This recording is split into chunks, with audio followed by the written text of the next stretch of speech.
Assalamualaikum warahmatullahi wabarakatuh. Bismillahirrahmanirrahim. Wa an Amir bin Rabi'ah radhiyallahu anhu, dari Amir bin Rabi'ah, mudah-mudahan Allah meridhoinya, annan Nabiyya sallallahu alaihi wasallam, bahwasanya Nabi sallallahu alaihi wasallam shalla ala Utsman bin Mad'un, beliau mensolati atas jenazah Utsman bin Mad'un. Wa atal qabr, lalu beliau atau Rasulullah ini mendatangi kubur. Fahasya alaihi thalatha khatayatin, yaitu dengan menaburkan 3 kali seonggok tanah atau segenggam tanah 3 kali. Wa huwa qaimun, sedangkan ia dalam keadaan berdiri. Rawahu Daruqutni, diriwayatkan Daruqutni. Begini, jadi Rasulullah sallallahu alaihi wasallam setelah mensolati Utsman bin Mad'un, lalu beliau juga ikut ke pemakaman.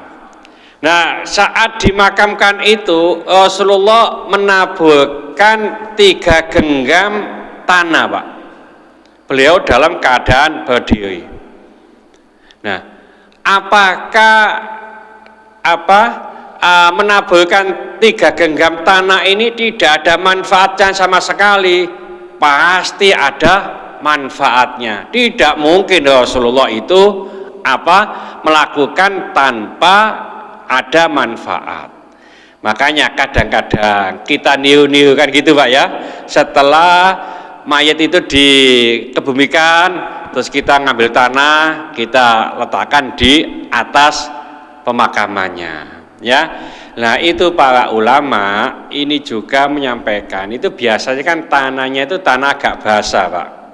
Ya, karena galian itu begitu, ya. Nah, nanti dibaca-bacakan, baca qulu atau apa gitu, Al-Fatihah, terus diletakkan situ. Harapannya ya menjadi saksi, menjadi penolong, supaya supaya mayat ini diringankan, tiadakan siksanya, ya. Ini ada amalan yang mana bisa mengurangi siksa orang tua kita, meskipun orang tua itu kafir. Saya pernah ditanya di majelis ini, Pak, ya. Jadi ngaji begini, Ustadz, ini ada teman kita tapi nggak masuk, ya. Waktu itu gitu, ayahnya, ibunya ini non muslim, lalu anaknya sudah Islam.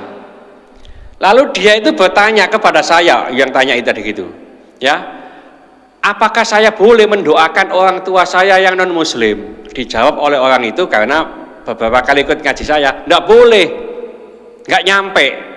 Nah, dia enggak percaya. Ya, nanti saya tak tanya ke ustadz sendiri begitu. Nah, akhirnya tanya orang itu, ya. Memang kalau orang tua kita itu non muslim sudah meninggal, maka lepas kita doakan tidak nyampe, tidak bisa, ya, sudah lepas. Nah, tapi ada amalan yang bisa meringankan. Kalau nggak salah di dalam kitab Tanbihul Ghafilin, ya, karangan Al-Faqih Abu Laid Samarqandi, ada hadis begini: manistadharul Qur'ana khaffafallahu an abawaihil adaba wa in kana kafiraini. Barang siapa yang mau belajar, mempelajari Al-Quran, maka Allah akan meringankan azab kedua orang tuanya, meskipun kedua orang tuanya itu kafir. Apalagi enggak kafir, Pak. orang tua kita dulu banyak dosa umpamanya, sudah kita doakan dan seterusnya. Kita belajar mempelajari Al-Quran, belajar membaca, itu akan meringankan siksa dari Allah Subhanahu wa taala. Ustaz, berarti orang non muslim tadi, orang tua itu tidak disiksa? Tetap disiksa, tapi diringankan. Umpamane ngapunten, sehari dipukul 10, bisa jadi hanya dipukul 6, 5 kali. Jadi tetap disiksa tapi diringankan.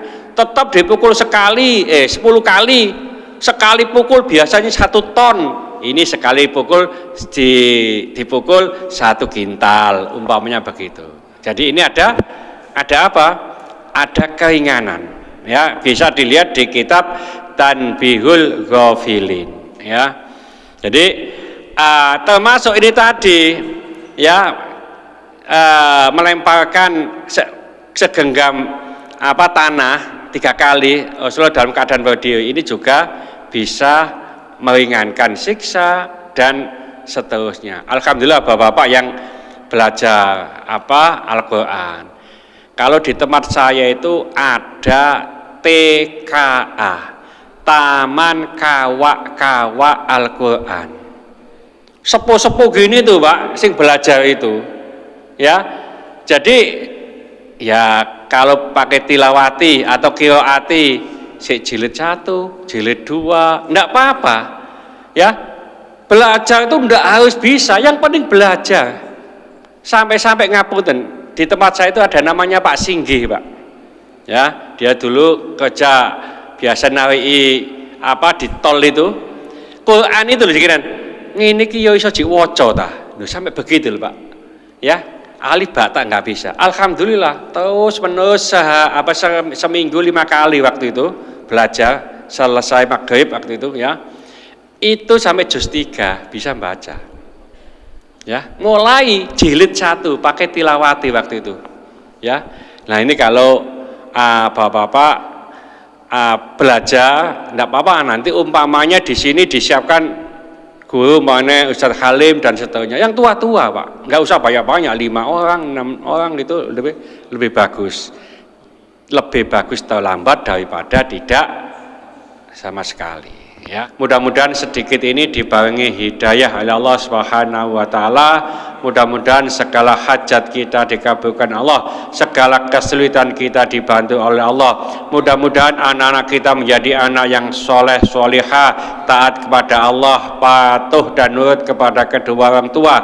Jangan kasih keturunan, mudah-mudahan Allah memberikan keturunan yang soleh solihah. Jangan kasih jodoh, mudah-mudahan Allah memberikan jodoh yang soleh solihah. Mudah-mudahan di antara kita, keluarga kita, handai talan kita, tetangga-tetangga kita yang saat ini sedang sakit, baik di rumah sakit maupun di kediaman, mudah-mudahan Allah cepat mengangkat penyakitnya, menyembuhkan penyakitnya, dan mudah-mudahan Allah memberikan kesabaran kepada yang sakit, dan dengan kesabaran ini mudah-mudahan Allah mengangkat seluruh dosa-dosanya, dan mudah-mudahan Allah mengampuni dosa-dosanya orang yang mendolimi kita. Al-Fatihah.